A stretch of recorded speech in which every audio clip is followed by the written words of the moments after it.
Xaçmazda bədbəxt hadisə baş verib. Rayonun Niyazabad kəndində 15 yaşlı yeniyetmə Bağırov Elçin Elmanoğlu dəniz kənarının yaxınlığındakı bataqlıqda boğulub. Hadisə axşam saatlarında baş verib.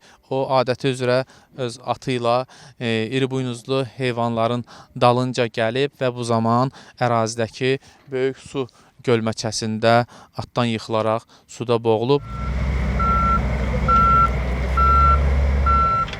Bu arada məktəbdə olub uşaq, məktəbdən gəlib atasına kömək eləmə mal atırmağa. Malları sürəndə kanalın qırağına atla girib saat 6-za dolar radəndə. At çıxıb qırağa, Diyanabad qırağda, özü yoxdur. Axtarış özümüz elə axtarış elədik, fövqəladə gələncə. Şəpiləni tapdıq.